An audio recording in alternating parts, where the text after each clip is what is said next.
Bonjour à tous, aujourd'hui c'est la dernière vidéo sur les fonctions.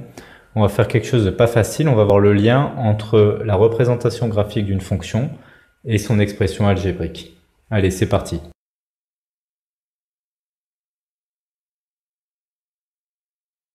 On va commencer par les fonctions les plus faciles, les fonctions constantes, qui sont de la forme f de x égale b. Elles sont vraiment simples parce qu'elles valent toujours la même valeur, donc graphiquement il s'agit d'une ligne horizontale. Par exemple ici c'est la fonction f de x égale moins 4. Ou encore ici, c'est f de x égale g de x égale 2,5. Donc vraiment aucune difficulté pour ces fonctions. On va voir le cas le plus général, sont les fonctions affines. Je vous rappelle qu'elles sont de la forme f de x égale ax plus b. Il y a donc deux paramètres à déterminer. A, la pente, et b, l'ordonnée à l'origine. Le plus simple pour commencer, c'est l'origine. Vous allez voir que graphiquement, c'est très simple. Là, j'ai tracé en bleu la fonction f de x égale 3x plus 2. Et en vert, la fonction g de x égale 3x moins 3. Elles ont la même pente, on va le voir plus tard, mais vous voyez une différence. C'est qu'il y en a une, son ordonnée à l'origine c'est plus 2, et l'autre c'est moins 3. En fait, graphiquement, il s'agit de ces points-là. Tout simplement, l'ordonnée à l'origine, c'est l'intersection de la droite avec l'axe des ordonnées, avec l'axe vertical. Donc c'est très simple de déterminer l'ordonnée à l'origine. Le plus compliqué, bien sûr, c'est la pente. Et pour ça, il y a une formule à apprendre par cœur et à comprendre. Donc voici la formule. La pente A, c'est delta y sur delta x. Pour l'instant, vous ne comprenez pas ce que ça veut dire, on va détailler. Delta, c'est une lettre grecque, c'est le D majuscule, et ça veut dire en maths une différence, comme le D l'indique. Et donc finalement, delta y, c'est la différence des ordonnées, c'est la différence verticale. Et delta x, c'est la différence horizontale. Et cette différence, c'est entre deux points de la droite. On va voir maintenant graphiquement à quoi ça correspond, ce delta y sur delta x. On reprend nos deux droites. Il nous faut donc deux points qui passent, qui sont sur la droite. Donc par exemple, pour la droite bleue, ces deux points-là. Quelle est la différence horizontale? Quelle est la différence verticale? Donc horizontalement, on se décale de 1. Verticalement, on monte de 3. On se décale de 1, on monte de 3, on se décale de 1, on monte de 3, c'est tout le temps la même pente, elle ne change pas.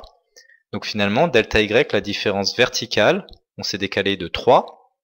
Delta x, la différence horizontale, on s'est décalé de 1. Donc sur la formule, ça fait 3 sur 1, une pente de 3. On remarque que pour la verte, c'est exactement la même pente, on se décale de 1, on monte de 3. Forcément, j'ai envie de dire, puisque ces fonctions-là, c'est les fonctions 3x plus 2 et 3x moins 3. Et finalement, la pente, c'est le nombre qui est devant le x, le 3 dans les deux cas. À vous de jouer, essayez de calculer la pente de cette fonction rouge, vous pouvez mettre pause et faire le calcul. Alors pour ceux qui ont du mal, on va donner un premier conseil, il nous faut 2 points. Donc essayez de trouver 2 points sur cette droite. Par exemple, ces deux points-là, parce qu'ils croisent vraiment bien les intersections des axes où on les voit très clairement. Ensuite, on se rappelle de la formule.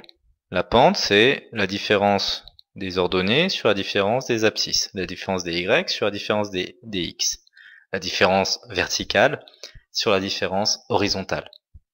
Donc c'est quoi la différence verticale entre ces deux points? C'est une différence de 1. C'est quoi la différence horizontale entre ces deux points? C'est une différence de 2. Donc la formule nous dit que c'est 1 sur 2, 1 demi, ou si on fait le calcul, 0,5. Donc la pente, le nombre qui est multiplié par x, c'est 0,5x. Pour terminer de déterminer cette fonction, il nous faut aussi l'ordonnée à l'origine. On l'a vu précédemment, c'est très simple, c'est intersection avec l'axe des ordonnées. Et là, l'intersection est au point moins 1. Donc finalement, la fonction en complet, c'est h de x égale 0,5 la pente x, moins 1, l'ordonnée à l'origine, 0,5x moins 1. Le dernier type de fonction sont les fonctions linéaires, f de x égale ax. Là du coup il y a seulement la pente a à déterminer.